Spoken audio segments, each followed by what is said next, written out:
Are the enigmatic Samadhi caves a mere modern fabrication? Or do they conceal an ancient secret that holds some of the most compelling evidence regarding the genesis of humanity? And did Moldashov's secret expedition prove that ancient giants are still alive? We're about to find out in a new episode of Hidden Origins. Welcome, the Samadhi state, a realm supposedly accessible to Lemurians, Atlanteans, and high-energy beings, is believed to be a temporal vault that preserves universal knowledge and laws. Samadhi is a state of profound meditation believed to liberate the soul from the constraints of the physical form, enabling interdimensional voyages. Yet it's also said that the physical body can fully revive at any point, letting the individual resume their ordinary life as if they've just awakened from sleep. This state, known as Samadhi or Samadhi in Hindu philosophy, represents an extremely deep and elevated form of meditation. Samadhi is a profound state of meditative consciousness that's often considered the pinnacle of yoga and meditation practices. It's a transcendent state where individual consciousness emerges with the universal or divine consciousness.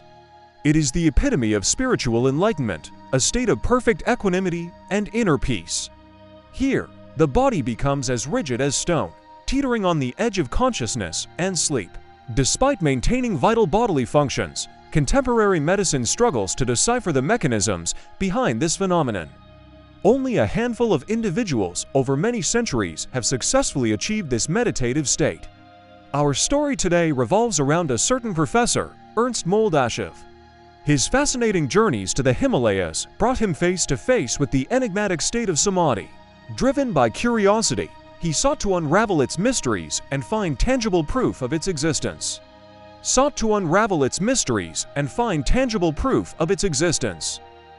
Moldashev is a renowned physician, known for his groundbreaking work in eye transplantation, which has restored sight to hundreds of visually impaired individuals. A fervent researcher, Dr. Moldashev has carried out numerous studies in Tibet, delving into the mystic practice of Samadhi. Dr. Moldashev and his team conducted extensive research on the diverse races of humanity. They arrived at a compelling theory that suggests all of humanity might trace its origins back to Tibet.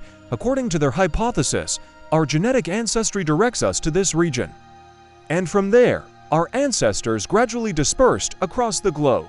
Inspired by this theory, Dr. Moldashev's team devoted their attention to the artworks displayed on Tibetan temples. Leveraging the method of eye geometry, they reconstructed an exemplary head based on the depicted eye parameters. The outcome of this exercise resulted in a fascinating image, shedding new light on our understanding of human origin.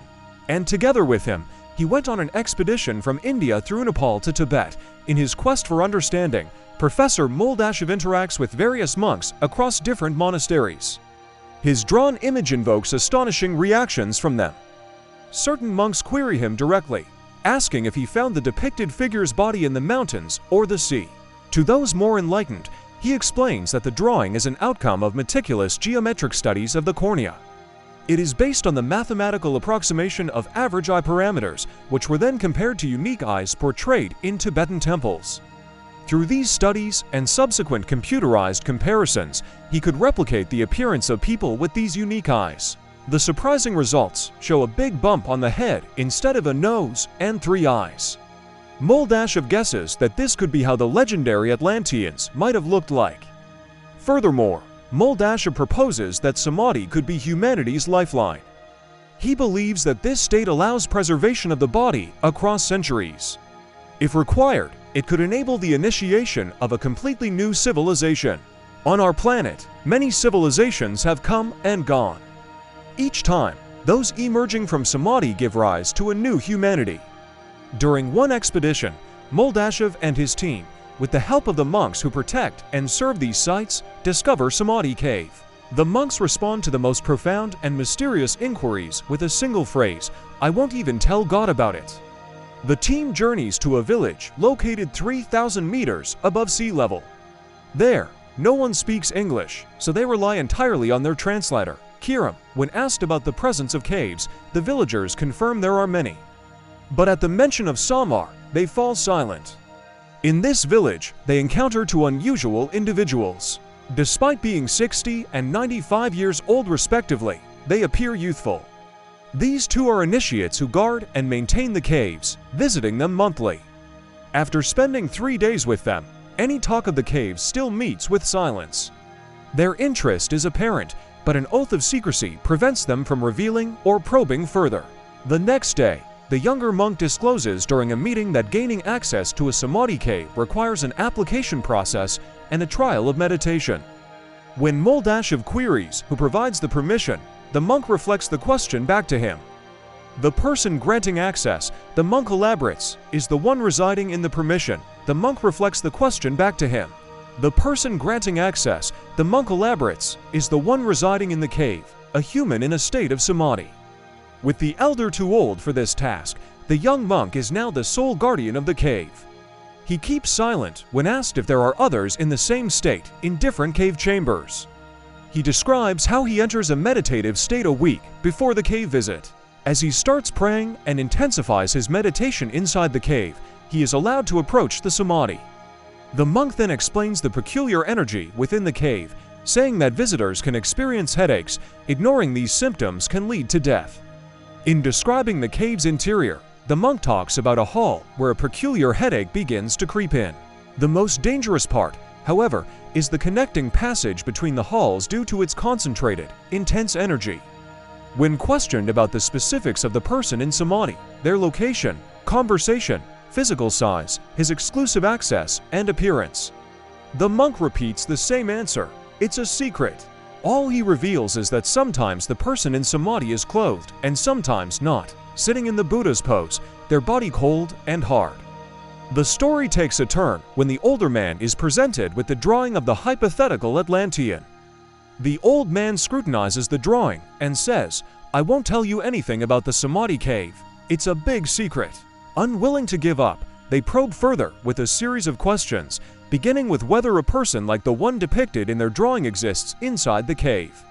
The guardian responds that while he hasn't seen such beings in the sections of the cave he frequents, there are others who bear a resemblance. Upon inspecting the drawing, the guardian grows eager, questioning its origin. He explains that not all have a third eye. It's more a symbol than an actual feature.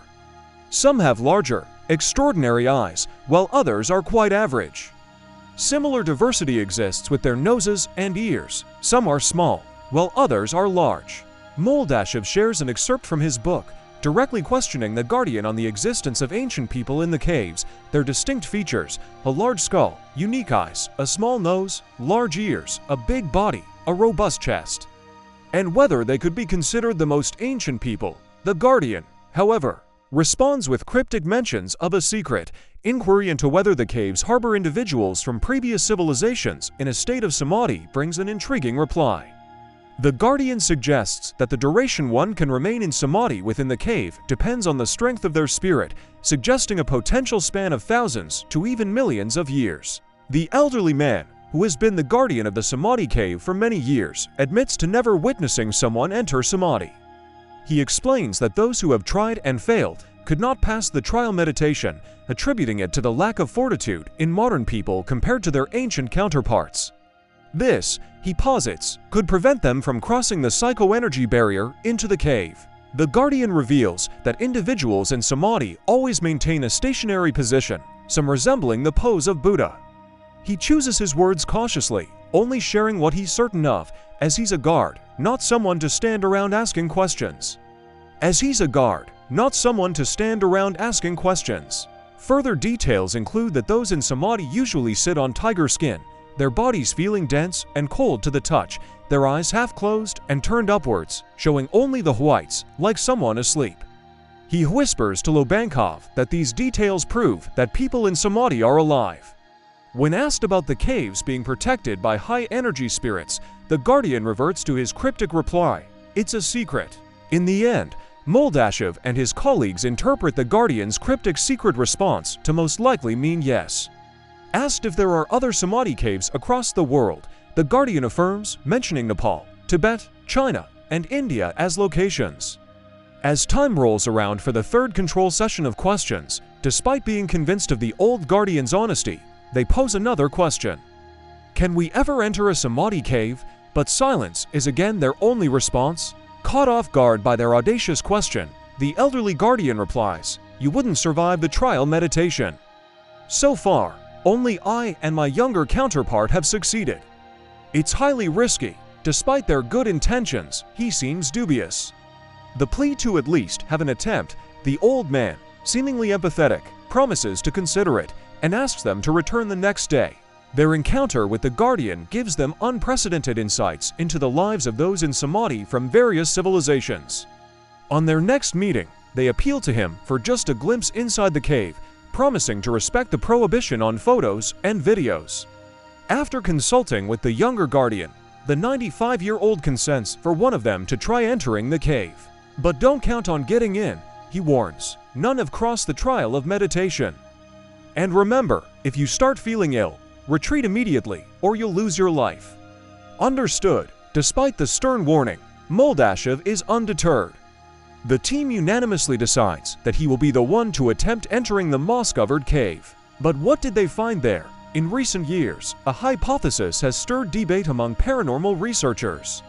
They propose that a hidden depository filled with preserved bodies of individuals from various ancient civilizations exists. Such a collection, a sort of living library of humanity, could solve many historical mysteries. For example, it could explain the origin of Buddha and the inexplicably advanced knowledge he possessed and shares around 2,050 years ago. Of course, such a depository would not be easily accessible.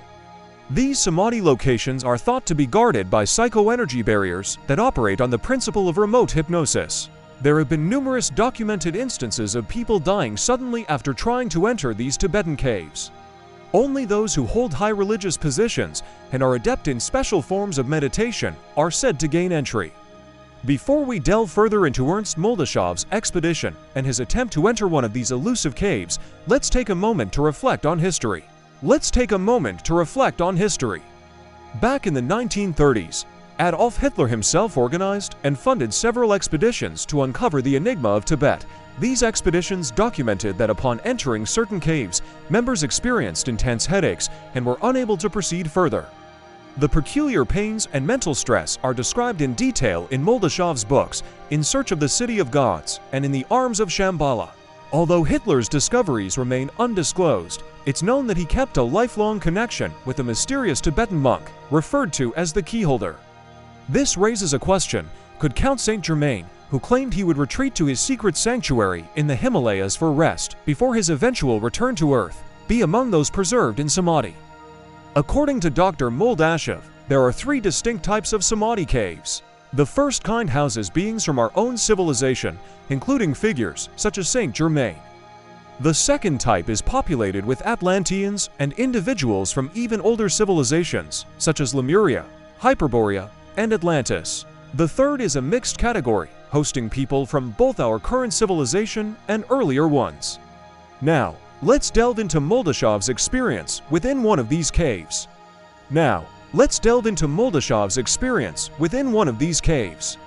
Preparing himself for the journey, he donned a thick jacket and a ski hat, making sure to check his flashlight. After a few meters into the narrow passage, it began to widen.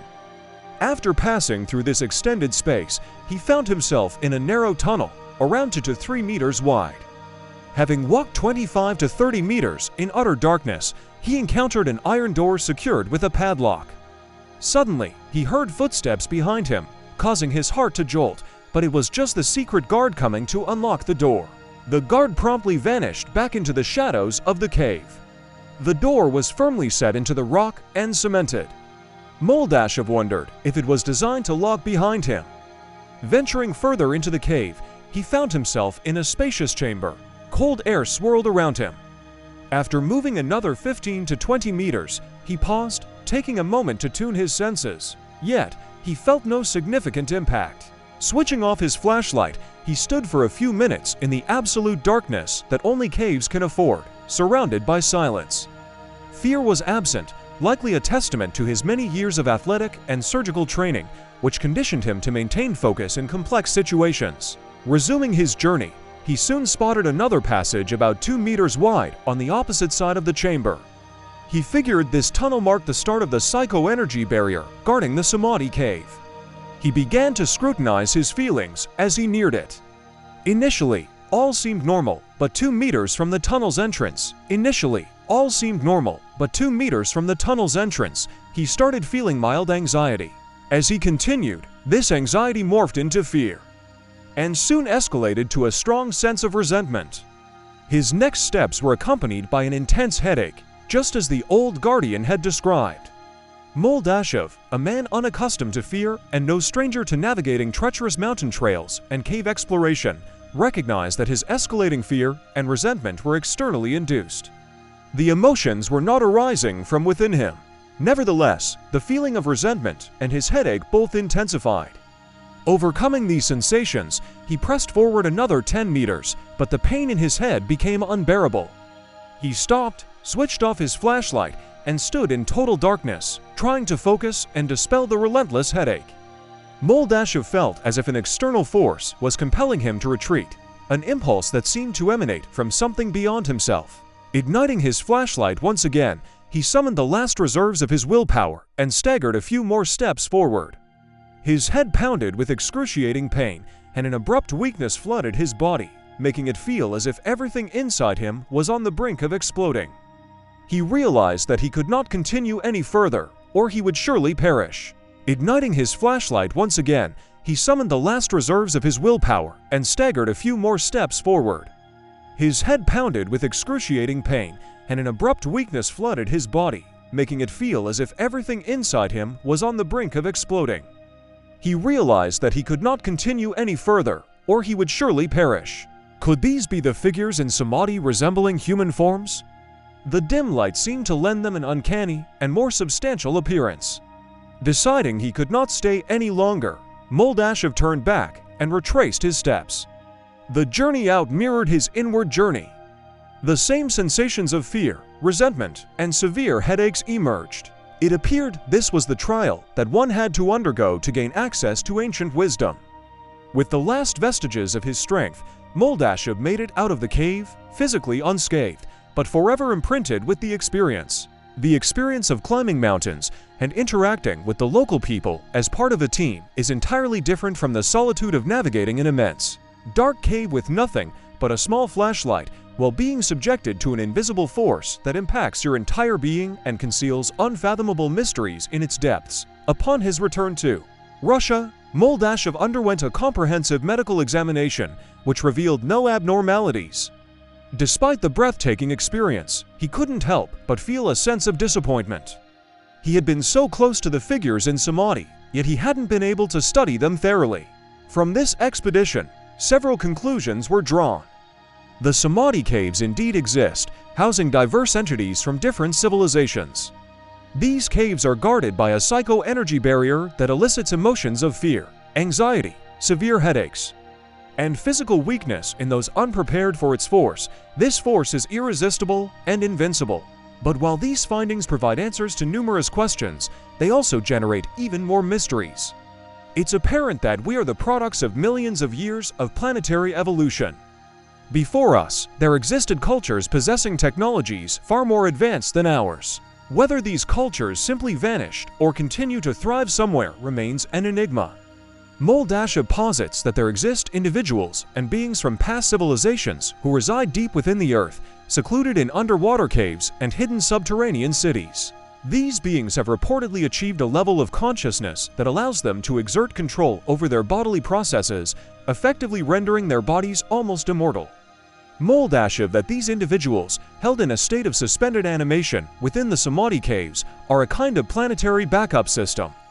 If our world begins to unravel, they would awaken and aid in the creation and initiation of a new epoch and civilization. While some may dismiss these claims as sheer fantasy, it's worth noting that in 1833 in Lompoc, California, soldiers excavating a powder store unearthed a nearly 4-meter-tall skeleton adorned with seashells and cryptic symbols. Next to this giant was a colossal battle axe, eerily similar to those associated with the Norse gods. Another instance, in 1891, builders in Crittenden, Arizona, came across a gigantic stone sarcophagus buried 3 meters below the Earth's surface. Inside the sarcophagus lay a coffin housing a gigantic humanoid being, almost 4 meters tall. A monk from the Dharamsala region narrated his brief encounter with the subterranean world beneath the Himalayas, But are all these accounts true? In the mystic cradle of the Himalayas, the alleged Samadhi caves whisper a tantalizing tale, one where entities from lost civilizations rest in deep spiritual hibernation. Dr. Ernst Moldashev and other esoteric scholars suggest that these figures are not just remnants of ancient societies like Atlantis and Lemuria, but active repositories of profound wisdom and knowledge protected by unseen psychic energy barriers, accessible only to the highly spiritually enlightened. Yet, as we stand at the precipice of this enigma, we are left with more questions than answers. Is there truth in these legends, or are they simply the fabric of mystic folklore spun through the ages? Are these caves genuine sanctums of ancient wisdom, or a metaphorical representation of our collective pursuit of spiritual growth and understanding?